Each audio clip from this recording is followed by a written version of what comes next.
sejahtera untuk kita semua. Apa kabarnya hari ini? Miss harap kita semua masih dalam keadaan yang sehat. Selamat datang ya Miss ucapkan buat kamu, sekarang sudah kelas 11.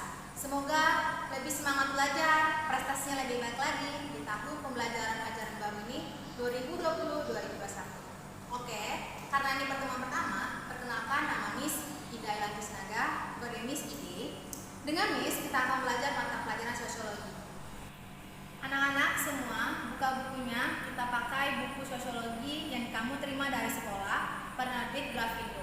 Di semester ganjil ini ada 3 bab yang akan kita pelajari. Karena ini pertemuan pertama, kita mulai dari bab pertama, yaitu pembentukan kelompok sosial. Cakupan materi hari ini hanya pada bagian A ya, dari dasar-dasar pembentukan kelompok sosial. Adapun tujuan pembelajaran hari ini, yaitu yang pertama, 1. Siswa diharapkan mampu memahami hakikat kelompok sosial. Yang kedua, siswa diharapkan mampu menjelaskan syarat dan ciri kelompok sosial. Diharapkan semua siswa menyimak dengan penuh semangat dan penuh perhatian video pembelajaran berikut ini. Baiklah anak-anak, saat ini kita akan mulai pembelajaran hari ini. Tentu kamu tidak asing lagi dengan kalimat kelompok sosial. Tuhan menciptakan manusia terdiri atas laki-laki dan perempuan yang bersuku-suku dan berbangsa-bangsa untuk saling mengenal. Oleh karena itu, manusia sejak awal memiliki perbedaan-perbedaan. Sejak dilahirkan, manusia mempunyai 2 hasrat atau keinginan pokok. Yang pertama, keinginan untuk menjadi satu dengan manusia lain di sekelilingnya atau masyarakat. Yang kedua, keinginan untuk menjadi satu dengan alam di sekelilingnya. Untuk dapat menyelesaikan diri, manusia menggunakan pikiran, perasaan, dan kehendaknya di dalam menghadapi lingkungannya, seperti udara yang dingin, alam yang keras, dan sebagainya. Manusia kemudian menciptakan rumah atau pakaian. Manusia juga harus makan agar badannya tetap sehat. Untuk memenuhi kebutuhannya tersebut, dia juga mengambil dari alam dengan menggunakan akal. Misalnya, di laut manusia akan menjadi nelayan untuk mendapatkan ikan. Tentu, semuanya itu membutuhkan kelompok-kelompok sosial. Jadi terciptalah kelompok-kelompok sosial atau social group di dalam kehidupan manusia. Kelompok-kelompok manusia tersebut merupakan himpunan-himpunan atau kesatuan manusia yang hidup bersama. Adapun hubungan tersebut antara lain menyangkut kaitan timbal balik yang saling mempengaruhi dan juga suatu kesadaran untuk saling menolong.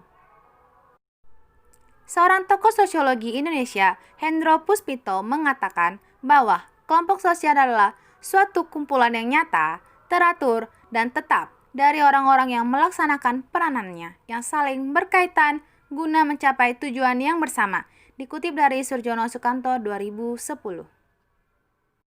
Singkatnya, kelompok sosial merupakan bagian dari masyarakat. Kelompok sosial terbentuk karena manusia yang satu dengan manusia yang lain saling membutuhkan, sehingga terbentuklah kelompok sosial. Nah, anak-anak, sudah mengerti pengertian dari kelompok sosial? Masih banyak lagi pengertian kelompok sosial menurut pandangan para ahli. Sadar tidak sadar, semua manusia pernah bergabung atau telah bergabung dalam satu kelompok sosial. Contoh kecilnya saja adalah keluarga. Masih banyak lagi kelompok sosial yang kamu ikutin, seperti keluarga, sekolah, teman bermain, teman sebaya, teman les, dan media sosial lainnya. Tanpa kamu sadari, kamu sudah bergabung pada berbagai kelompok sosial. Karena kelompok sosial adalah himpunan atau kesatuan manusia yang hidup bersama karena adanya hubungan di antara kalian dalam satu kelompok.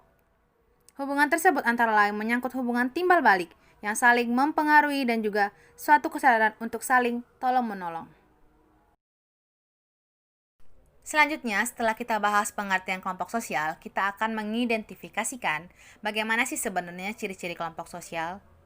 Apakah sebuah perkumpulan, sebuah geng, itu sudah bisa dikatakan kelompok sosial? Nah, menurut Surjono Sukanto, ada beberapa ciri-ciri yang mengategorikan itu termasuk ke dalam kelompok sosial. Sebagai berikut adalah A. Setiap anggota kelompok harus memiliki kesadaran bahwa dia adalah sebagian dari kelompok yang bersangkutan. B. Adanya hubungan timbal balik antara anggota yang satu dengan anggota yang lainnya. C. Ada suatu faktor yang dimiliki bersama sehingga hubungan antara mereka bertambah erat. Misalnya, nasibnya sama, kepentingannya sama, tujuan yang sama, atau ideologi politik yang sama. D. Berstruktur, berkaidah, dan mempunyai pola perilaku. E. Bersistem dan berproses. F. Memiliki struktur sosial sehingga kelangsungan hidup kelompok tergantung pada kesungguhan anggotanya dalam melaksanakan peranannya. G. Memiliki norma-norma yang mengatur hubungan di antara para anggotanya. H. Memiliki kepentingan bersama. Nah, itulah anak-anak ciri-ciri kelompok sosial menurut Surjono. Lalu, bagaimana sih menciptakan kelompok sosial? Bagaimana sih proses terbentuknya kelompok sosial? Nah, ternyata pembentukan kelompok diawali dengan adanya kontak dan komunikasi sosial yang menghasilkan proses sosial dalam interaksi sosial.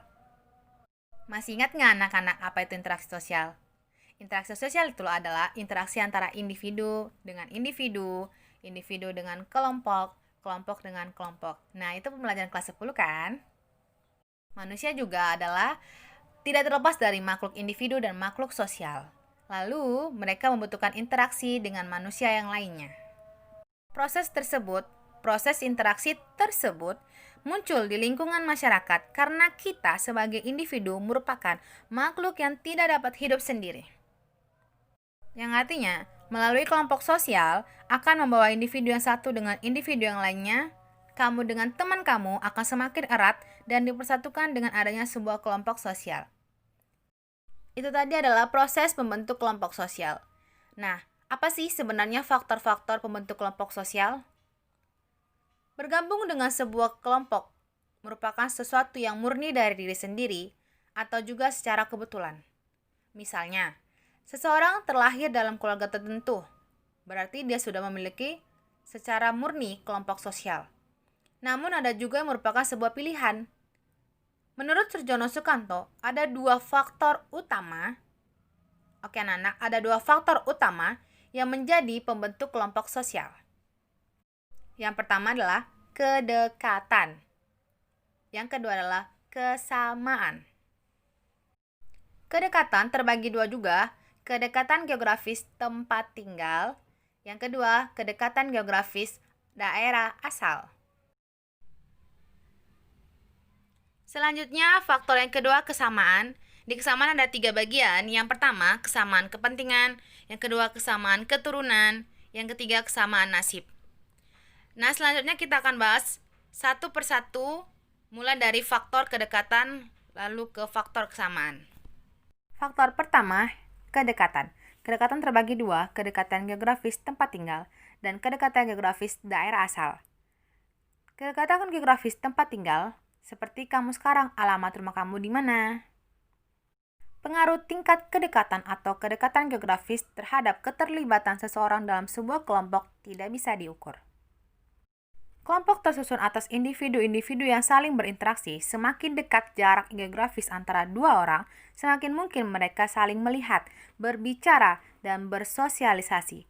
Singkatnya, kedekatan fisik meningkatkan peluang interaksi dan bentuk kegiatan bersama yang memungkinkan terbentuknya kelompok sosial.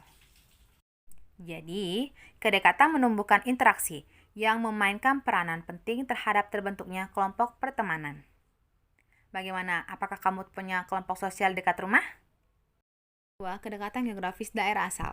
Ketika seseorang merantau, bertemu dengan perantau yang berasal dari daerah asal yang sama, maka mereka berdua akan semakin besar kemungkinan untuk saling berkomunikasi, saling berinteraksi di daerah perantauan.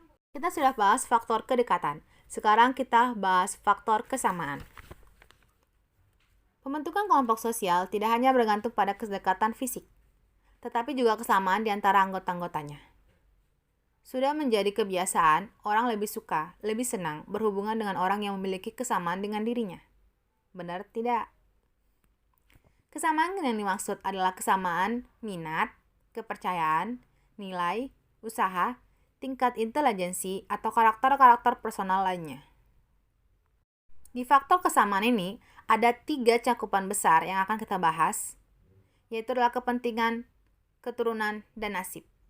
Kesamaan kepentingan. Dengan adanya dasar utama adalah kesamaan kepentingan, maka kelompok sosial ini akan bekerja sama demi mencapai kepentingan yang sama tersebut. 2. Kesamaan keturunan. Sebuah kelompok sosial yang terbentuk atas dasar persamaan keturunan biasanya orientasinya adalah untuk menyambung tali persaudaraan sehingga masing-masing anggotanya akan saling berkomitmen untuk tetap aktif dalam kelompok sosial ini untuk menjaga tali persaudaraan agar tidak terputus. Yang ketiga, kesamaan nasib.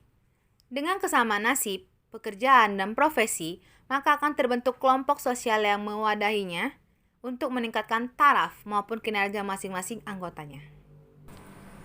Baiklah anak-anak, kita sekarang sudah hampir berada di penghujung video pembelajaran hari ini mengenai dasar-dasar pembentukan kelompok sosial.